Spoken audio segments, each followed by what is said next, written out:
If you're a Canadian small business owner, this podcast is for you. I've been running an accounting company for over 15 years. I've been in the small business space for a lot longer. And what I can tell you, there's 3 ways to win in Canada that are competitive advantages over any other nation, and a lot of people don't talk about it. Number 1 is your corporate tax rate. We're very fortunate in Canada. Our small business corporate tax rate is one of the lowest in the G7, and I'm going to explain how it works. 2, universal healthcare is a huge advantage for small business owners, and I'll tell you why. And finally, 1 out of every 20 Canadians start businesses versus 1 out of every 10 in US and 1 out of every 12 in UK. So our competition is extremely low. Now let's unpack all 3 of them. First, having a corporate rate of 12% is huge. Why? Because you get to keep more money in the corporation to grow with it. When I started my business back in 2012, the first thing I did was I started as a sole proprietorship. When I made a revenue of about $100,000, I incorporated to a small business. And what that means is when you incorporate, you're its own entity. What that means, that's separate to me individually. So what happens is when the corporate rate starts making money, you get taxed at a lower rate. And I'll give you an example. If you're a small business owner in Canada and you make a revenue of $200,000, but you have $100,000 of expenses, your net income is $100,000. That's taxed at 12%.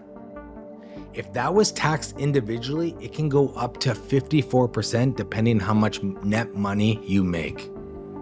So if you compare the 12% corporate tax to potentially 54% individual tax, there's a huge advantage in being a small business owner.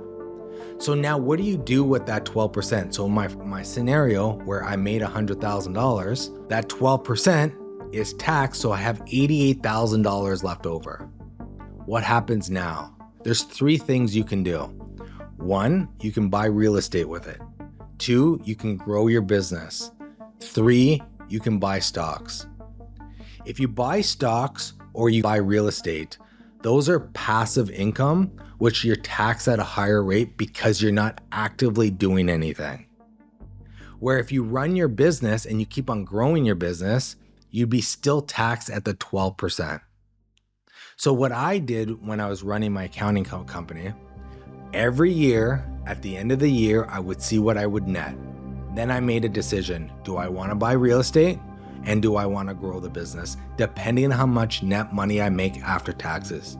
I tracked throughout the year how much money I was making, and on top of it, how much tax I'm going to be owing, because I want to know what my cash flow is. Because the cash flow is the most important thing because it determines what I can do with that money.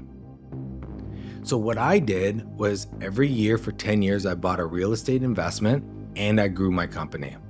So I divided it up into 2 areas. 1, I de-risked myself by buying real estate. And 2, I took that extra money, rented different locations, grew a team of 40 people because I was able to make more money. And that money I didn't pull out for me personally. I took that money to grow my business. I was able to grow to millions of dollars in revenue, be able to net a lot of money, and then make different decisions with that money. If I did that personally, instead of being taxed at 12%, I could be taxed at 54%. So that's a 40% spread of money going to the government versus money growing my business. And the government wants that money to stay in the corporation to grow, because once you grow, you're adding real estate, so you're putting money back into the economy, you're hiring employees, you're buying material, you're buying equipment, you're buying all these things to stimulate the economy. So that's why the corporate tax rate is typically lower than your personally, because the corporate tax rate is a vehicle for the economy to keep on running. So my first recommendation, if you're Canadian, is get to that $100,000 in revenue mark so that you can incorporate. And then once you're incorporated, you can really take advantage of the Canadian tax system. Why I say $100,000? Because once you incorporate, you have to get a lawyer, an accountant, a banker. There's more regulations that need to happen to file your taxes, and it doesn't make sense until you hit a certain threshold. That's the threshold I recommend that you do. The second thing is universal healthcare.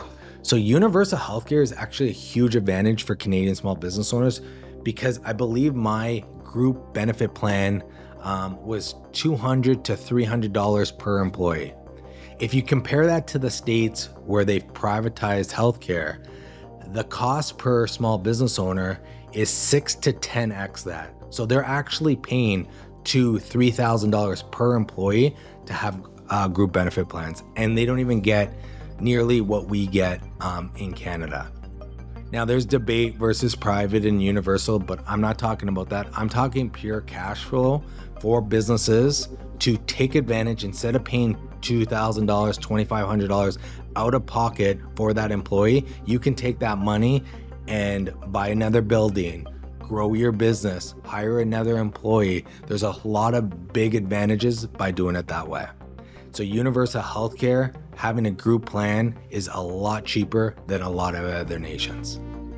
Third, and most importantly, in Canada, 1 out of every 20 individuals or Canadians start businesses. In US, 1 out of every 10. So think about the competition comparison. If double the amount of people start businesses in US versus us, but we have consumers that need our product, need our service. And when I started my business at 24 years old, I was shocked of how many people wanted to start a business and didn't because they were wanting that every 2 weeks paycheck or security around things. And what I can tell you is when I started my business, there was so many clients that just needed my service because they had nowhere else to go. There wasn't enough bookkeepers, there wasn't enough accountants to service the small business community because just a lot of people weren't becoming accountants or bookkeepers to service all the small businesses out there. So if you want to run a product or service that is needed in this world, instead of competing against 4 people, you'd be competing against 1. Instead of competing against 10 people, you'd be competing against 5. You cut your competition down in half by being a Canadian and being in this economy, and that's a huge advantage. So my recommendation to all Canadians out there, start a small business, grow your business, incorporate, leverage our system for what it is so that you can grow your business and be successful. And if you have any questions, there's a link in my bio. I run a company called Taxify, which we can help you take your business to the next level.